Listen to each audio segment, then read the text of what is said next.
Hello everybody, welcome back to another video in my Toolbox Tuesday series where I show you the stuff that I use to take care of my girls. So for those of you just joining, my name is Hillary with Adventure Buddy Dog Training. These are my dogs. Here's Cooper, she's like a 80-pound boxer pit bull mix.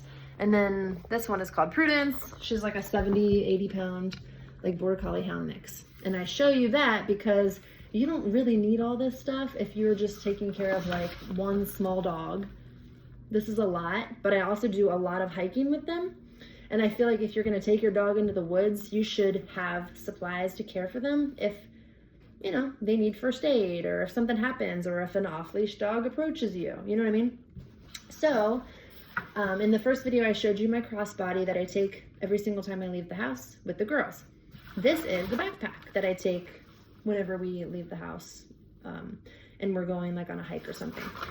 So first and foremost, the bag itself. This is a Cotopaxi bag. It's very lightweight. It's from like recyclable materials, so it's good for the environment. It has the chest clip, which I definitely wanted to have on my hiking backpack. It clips like right here, and it takes the pressure off your lower back. So that's an important feature to have on your hiking backpack, whatever brand you end up with. So I'll just jump in outside pockets first. So first things first, another carabiner clip because carabiner clips are life. This is a bite stick. This is so aggressive, but the world is crazy. So I have this, hopefully I'll never need to use it.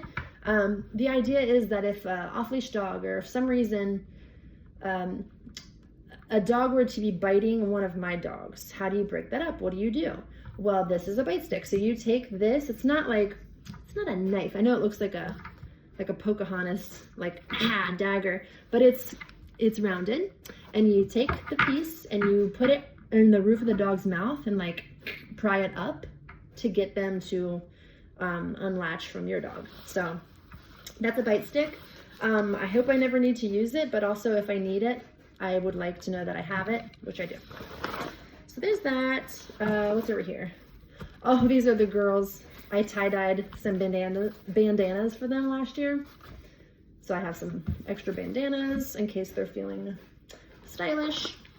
Inside, okay, so it's important when you're hiking to bring water for your dogs, but it's also very important not to give them too much. So when a dog is like hiking, panting and stuff, you don't want to give them a huge amount of water or their tummy, like they'll bloat, which can cause them to die.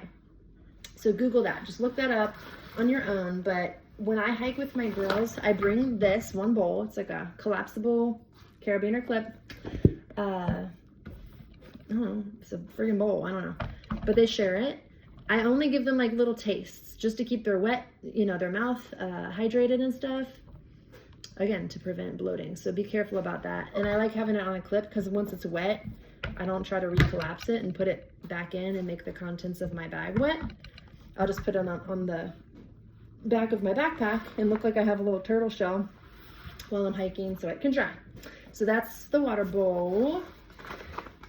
These are amazing. So I have two of these bladders. It's a Vapor brand. I don't know what size these are. I don't know, they're big. But they're amazing because they're lightweight. For the longest time, like I wanted to have water for the dogs, but water bottles can be pretty heavy in your backpack. So these are lightweight, and obviously like as you drink the water, it becomes less and less weight as well. But yeah, I have two of these so that I can have some water, they can have some water. If I have a friend that's coming with us, like we can share. Those are amazing. Okay, so these are kind of like my pride and joy. So I'll just jump into these. So like I said, both of my girls are big. A couple months back, I forget what was going on. I think I fell asleep on the couch one night and then I woke up and wanted to go to bed. Both my dogs were sleeping with me and I was trying to be cute and like pick them up and carry them to the bed. And I absolutely could not.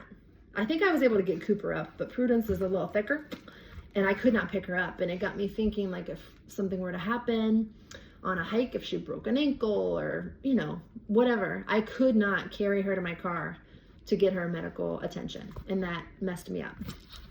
So these are Canine Rescue Slings, Fido Pro Airlift. These are size extra large. The weight limit is 70 to 160 pounds. So yeah, I have 2 of them. In the event that my girls get injured, or if I come upon an injured dog while we're hiking, which is not unheard of. I also wanted to invest in these because I live on the 3rd floor of an apartment. So God forbid if there was like a fire or something, if I wasn't able to get them down the steps, I could put them in these and they can be like lowered down. So these were not cheap, but I felt like as a dog owner, like it was my responsibility to make sure I have the tools to keep them safe. So I bought those. Moving on. So I have in here 2, these are soft harness muzzles. And I have these because my girls are precious, they're lovable, they're sweet, they're amazing. They've never once ever shown a sign of aggression to me or to anyone else, but I've also never been around them severely injured or something. So once again, like if you ever needed like this type of tool, like if your dog was injured, it's very likely that they could become bitey or snappy or aggressive towards the other dog. So these are just nice to have on hand if you need to muzzle your dog for their or for your safety. So I have 2 because I have 2 dogs. But once again, like I could use those like if I found an injured dog on the trail, or if somebody else was hiking with their dog and having problems. So I have 2 of those. Also, it's worth mentioning, don't try to use that for the first time in the event of an emergency. I put those on the girls sometimes here at the house just so that they can get like familiar with them, so that they're not experiencing a muzzle for the first time in a high stress situation, if that makes sense. Okay, I also have, this is just like a camping towel. I think I have a slight grass allergy, if I'm being honest. So if we're ever out and like I just want to sit down for a second and give them some water and chill, this is just like a camping towel. Like I just like to have it to sit on or to dry them off or something. It dries really fast, so that comes in handy. That's all that's in here. And then I have this side pocket where I have, this is like gauze tape. Now none of this, like I have like a first aid kit in here. None of this is to replace having your dog seen by a vet. This is all just kind of with the intent of, you know, helping them on a trail so I could get them back to my car and then get them to medical attention. So just bear that in mind. These are wet ones for pets, and it's the antibacterial calming wipes. I've had to use these before. Sometimes you just look down and like their foot is bleeding or something happens, and I like to use that to just kind of wipe the wound clean. Here's an extra, I have 2 of these. I feel like here in Cincinnati it gets dark really fast sometimes, and these are just extra. They light up, you can't really tell because it's bright outside, but these are amazing. They come in like a 2-pack on Amazon. I just like keeping those in there if you happen to be out and like, oh my gosh, all of a sudden it got dark. Although I will say I keep those, I have another set of those that stays on my girls' collars at all times. They're charging right now actually. So those come in handy just in case you need them. I have this. So this is first aid liquid bandage spray, and this is saline solution. If your dog gets like a cut on their foot, I've used this before. It's like sprays. It gives like a little pressure, so you can kind of like wash the wound out with this. So that comes in handy. This is insect repellent. It's lemongrass. It's DEET-free spray for dogs and for people. My girls they take like heartworm preventative medication, but in the summertime I do get scared about like mosquito bites hurting them, so that comes in handy. And then this is basically just my little first aid kit for them. It has stuff for me in here as well. There's Band-Aids, there's Neosporin for people, Neosporin for dogs. Don't use human Neosporin on dogs because it's like poisonous to them. These are great. I'll show you this. These are called Dr. Rachel's Replenish. It's basically like for us, or this is for dogs, but it's electrolytes for dogs.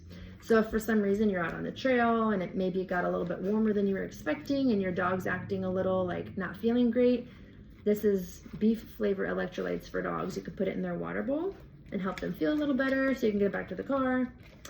This is Skin and Wound Gel Manuka Honey. This is what's safe for dogs' wounds.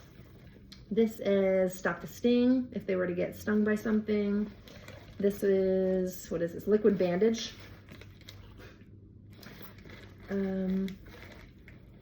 Just that kind of stuff. More first aid things. But that's what I like to have on me, again, just to kind of take care of the issue in the moment and get them back to the car and get them to a vet. So that's it. Like, that's all that I keep in this bag. I hope that gives you some ideas. I will say, like, I hike a lot, and it makes me sad when I see people hiking in the summertime on a trail and they have a dog and absolutely no supplies for them, because things can happen. And, you know, I think it's our responsibility as pet owners to be able to care for our babies if we take them out in the world. So hope that gives you some ideas. Let me know if you have any questions. Happy adventuring. Bye.